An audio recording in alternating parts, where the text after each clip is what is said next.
Hello, and welcome to Reality TV News Update, where you'll find the most recent news, entertaining moments, and exclusive behind-the-scenes content. In the complete opposite fashion as Jonathan Young, Joe Hunter is stepping up to the plate and properly reflecting on what lost him the game, and what he needs to change for next time. It's been a big week for Survivor fans. Those of us that tuned into the live finale last Wednesday, May 20th, have been buzzing, sharing all our thoughts on the finalists and whether or not they earned their spot at Final Tribal Council. Additionally, over the course of the weekend, the non-live fans have gradually contributed to the discussion and voiced their own opinions. Plus, we've gotten a lot of interviews with our final three players, not all great. We'll get into that later, which has given us a little bit of insight into their version of the game as well as a lot of drama. And now joining the conversation is Survivor 50's third-place finisher, Joe Hunter. Joe sat down with TV Line below the day after the finale to discuss the big night,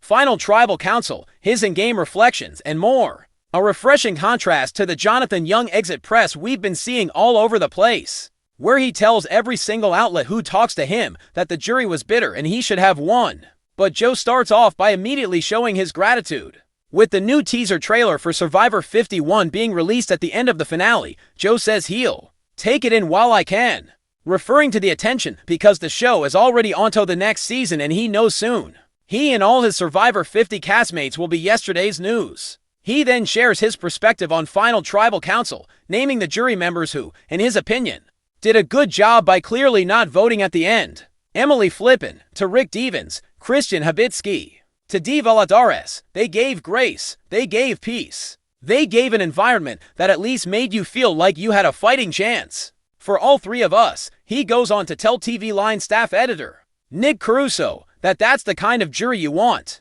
But as we already know, without Joe even having to name names, that obviously wasn't the case for everyone. There were certain people who came in with a sentence rather than a desire to hear everyone out, which made him feel cooked, thinking he stood no shot of persuading certain people to vote for him. He asserts that Jonathan and the winner Aubrey Bracco probably shared the same sentiment. It takes a special person to truly put emotion aside and listen, he continues, citing the four as the only people who he thought did their jobs well at the end of the game. Joe just started laughing and shaking his head when Caruso asked him about pre-existing relationships and biases that might have influenced the vote to end. Here's the deal, the former Survivor 48 finalist opens up while being mindful of his word choices. Returning seasons. You clearly have relationships with people. An ideal and realness, like, hey, those relationships absolutely affect the game. But he clarifies that doesn't mean there were necessarily pre-game alliances with that in mind. You can hate them, you can love them, but the relationship matters. And for the players who had either played more than once prior to Survivor 50, and the one-time players who played years ago, he notes that relationships in Survivor aren't just about who you played with. It's a whole community of people you attend watch parties, events, former finals with. So everyone knows everyone with each passing day since they've been in the game. And he could easily blame those relationships for being the reason he lost, but instead, he reflects on his own game and if it deserved to win. Most exit press I've seen point the finger everywhere else. I'm looking at it like, it's me. I clearly didn't give them any reason in the game to vote for me. Joe Hunter to TV Line. Joe takes full responsibility for not playing a game worthy of those specific jurors' votes. Or at least he didn't do a good enough job of explaining his game to the jury. And now that he's had time to watch the season, see how he was perceived, and understand where he might have gone wrong. Though he does believe he deserved at least one vote in response to the game he played. And while he might not have received Devens' vote in the end, he finally lets everyone know that he has no problem with the way the Edge of Extinction returnee played the game. This whole theory of you can't lie, cheat, or steal, he absolutely is allowed to. He absolutely should. That was never the problem during their multiple clashes. But rather they can't both play their ways and both be right.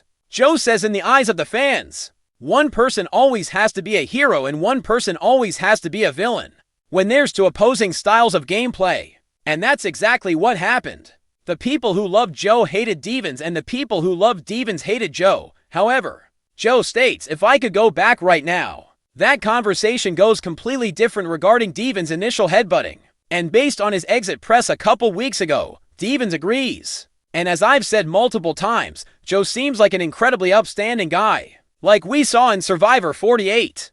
He'll do anything to protect the people he's vowed to protect, and that surely translates into the real world. Survivor 50 just wasn't the right group of people to play 100% loyally with. While his honor got him to the end, it's also the reason people felt the need to be Fox authentic with him, to keep him in their pocket, and they use his greatest strength against him. If Joe does ever come back for another season, which he said he absolutely would do in a heartbeat, I would love to see him get a little more in it and not be afraid to lie, cheat, and steal. As he put it, the dust has finally settled on Survivor Season 50. But fans are still debating one major question: what exactly went wrong for Joe Hunter in the finale? After playing one of the most aggressive strategic games of the season, Joe entered the final tribal council with a resume that looked nearly unbeatable. He had orchestrated blindsides, won critical immunity challenges, and managed alliances that shifted almost weekly. Yet when the votes were read, Joe came up just short of the $1 million prize. And unlike another finalist who spent the reunion show pointing fingers at bitter jurors, bad luck, and questionable editing, Joe made it clear that the blame rested entirely on his own shoulders. "I lost the game," Joe admitted during a post-finale interview. "Nobody stole it from me. Nobody owed me a vote. At the end of the day, I didn't convince enough people to reward my game. And that's on me." That level of accountability instantly earned praise from fans online, especially after a finale that featured plenty of tension between the finalists and jury members. While some contestants appeared defensive about the outcome, Joe leaned in the opposite direction, openly dissecting his mistakes and acknowledging where his social game failed. For many viewers, it was a refreshing response in an era where reality TV contestants often blame editing, twists, or juries whenever things do not go their way. Throughout the season, Joe was viewed as one of the dominant strategic players. From the merge onward, he constantly positioned himself in the middle of major alliances while secretly steering key votes behind the scenes. During the final tribal council, several jurors even acknowledged that Joe had played the hardest game of anyone remaining in the competition. But Jeff Probst repeatedly emphasized during the finale that Survivor is not simply about making big moves. It is about making people feel respected while you make those moves. That is where Joe believes he failed. He provided an explanation, stating, "I was so focused on getting to the end that I stopped paying attention to how people were feeling.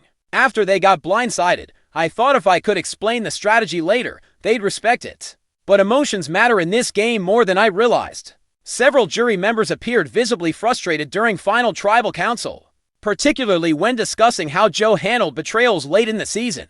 One juror accused him of treating allies like temporary chess pieces, while another claimed Joe became cold once he felt secure in his position. Joe did not push back against those criticisms. "In the moment, I thought I was being efficient strategically," he said. "Now that I look back on it, I can understand why people were hurt. I own that." The contrast between Joe and another finalist quickly became one of the biggest talking points after the finale aired. While Joe calmly accepted responsibility for his defeat, the unnamed finalist repeatedly argued that the jury had entered Final Tribal with their minds already made up. That contestant also suggested that certain jurors were overly emotional and unwilling to reward strategic gameplay, comments that sparked backlash across social media platforms. Fans immediately noticed a difference in attitude. On the internet, one viewer wrote, "Joe lost with class. You can disagree with the jury, but blaming them is never a good look." Another fan posted, "Joe understands Survivor better than some winners do. The jury is always right because managing the jury is literally part of the game." The debate was brought up by even players who were once on Survivor. Joe's maturity after such a devastating defeat, especially in light of how close he came to winning, was praised by several former contestants. Accountability frequently distinguishes respected players from controversial ones. "You can lose Survivor and still gain fans," the player commented. Joe proved that, ironically. Joe's willingness to admit his mistakes might make his Survivor legacy stronger in the end than a win would. Fans tend to remember contestants who evolve and reflect honestly on their gameplay, especially after emotional finals. And despite the disappointment, Joe insists he has no regrets about competing. "This season changed my life," he said. "Obviously I wanted the win, but I also learned a lot about myself. I learned how I react under pressure, how relationships matter, and how easy it is to get caught up in strategy while forgetting the human side of the game." Additionally, Joe stated that the most difficult aspect of rewatching the season was witnessing instances in which allies genuinely trusted him prior to being surprised. "There were scenes that hurt to watch," he admitted. Not because I made the move strategically, but because I could see the emotional impact on people I really cared about, many fans, who felt that contemporary Survivor sometimes lacked emotional self-awareness, appreciated that candor. In a season packed with advantages, blindsides, and chaotic gameplay, Joe's reflection after the finale felt surprisingly grounded. As for whether he would return for another season, Joe did not hesitate. Absolutely, he laughed. I'd play tomorrow if they asked. However, he also made it clear that the next time he would approach the game differently. I think I proved I can strategize, he said. If I ever get another shot, the focus would be on balancing strategy with empathy. You can't just outplay people. You also have to make them want to reward you. That lesson has defined Survivor for more than 2 decades. And Season 50 may have delivered one of the clearest examples yet. Joe Hunter may not have won the game, but in the aftermath of the finale, many fans believe he won something almost as valuable: respect. And in the world of Survivor, that can last a lot longer than $1 million check. In the aftermath of the explosive Survivor Season 50 finale, fans have spent days debating the decisions that shaped the outcome. Some viewers questioned the jury's priorities. Others argued that the winner simply played the cleaner social game. But amid all the controversy surrounding the season's dramatic ending, one thing became crystal clear: Joe Hunter is not running from responsibility. While another finalist has continued to hint that the jury misunderstood their gameplay or allowed emotions to cloud their judgment, Joe has gone in the complete opposite direction. Instead of making excuses, he has openly admitted that his loss came down to mistakes he personally made throughout the game. I lost because I didn't manage people the right way, Joe said during a candid post-finale interview. That's the reality of Survivor. If people don't want to vote for you at the end, then you failed somewhere along the line. The statement immediately caught the attention of longtime fans, many of whom praised Joe for showing humility after such a heartbreaking defeat. After all, Joe entered the finale as one of the season's clear frontrunners. He had dominated strategically for weeks, survived multiple blindside attempts, and built a resume packed with big moves. At various points during the season, players openly described Joe as the person controlling the game. He dictated alliance structures, manipulated split votes, and even convinced rivals to target each other while he quietly stayed protected in the middle. By the time the final tribal council arrived, several jury members acknowledged that Joe had probably played the most aggressive strategic game of the season. But Survivor has never been just about strategy. As Jeff Probst often reminds players, the jury is not voting for the person who simply made the biggest moves. They are voting for the person they feel best about rewarding with the title and the $1 million. That distinction ultimately cost Joe the game. Numerous jurors criticized Joe for becoming emotionally distant as the game progressed. During the final tribal council, some people felt betrayed not because he got rid of them, but because of how he dealt with those betrayals afterward.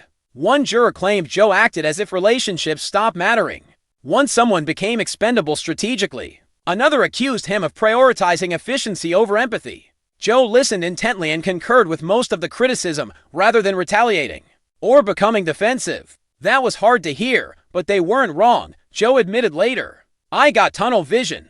I became obsessed with reaching the end and forgot that people remember how you make them feel. That self-awareness sharply contrasted with another finalist, who spent much of the reunion discussing how bitter jurors prevented the best player from winning. The finalists repeatedly implied that emotional voting overshadowed strategic respect, comments that sparked immediate backlash online. Many fans felt the criticism misunderstood the fundamental nature of Survivor itself. The social game is the game, one fan wrote on social media after the finale aired.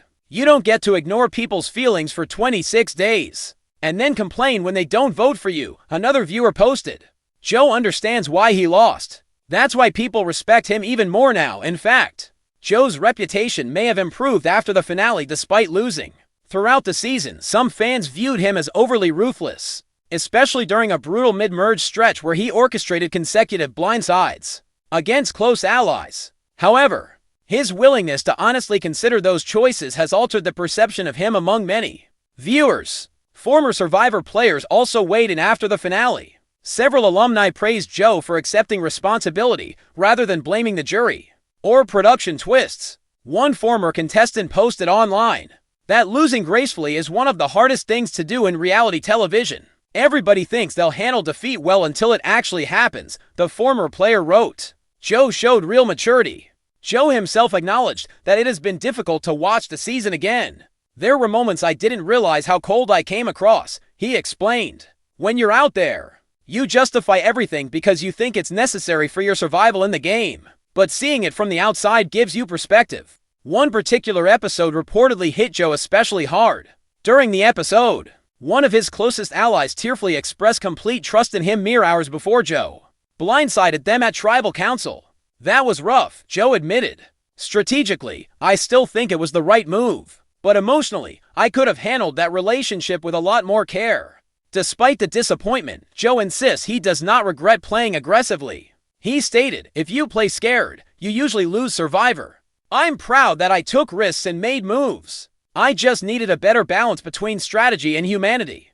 That balance has become one of the defining themes of modern Survivor. In recent years, players have increasingly focused on flashy gameplay, idle moves, and resumed building strategies. But Season 50 served as another reminder that emotional intelligence remains just as important as tactical skill. And according to Joe, that lesson is something he will carry forever. The jury doesn't owe you anything, he said. That is the most important takeaway. You earn their votes through every interaction, every conversation, every betrayal. If they don't vote for you, you didn't do enough. Online fans have continued to praise Joe's mentality, particularly in comparison to contestants who refuse to admit mistakes after losing. Many viewers believe accountability is part of what makes certain players memorable, long after their seasons end. Ironically, Joe may have secured his legacy more firmly through defeat than victory. Survivor history is filled with finalists who spent years complaining about bitter juries or unfair circumstances. Those reactions often damage their reputations with fans over time. Joe, meanwhile, has embraced the loss as a learning experience. "I'm disappointed, obviously," he admitted. "But I can either blame everybody else or learn from it. I'd rather learn from it, as speculation already begins about future returnee seasons." Many fans are hoping Joe gets another chance to play. Joe asserts that he already knows what he would alter in that scenario. "I'd still play hard," he said with a smile. "But next time, I'd spend more time making sure people felt respected even when I was voting them out." Survivor isn't chess. These are real relationships and a season defined by blind sides, betrayals, and non-stop strategic warfare. Joe Hunter's most memorable moment may not have happened during the game at all. It may have come afterward, when he chose accountability over excuses.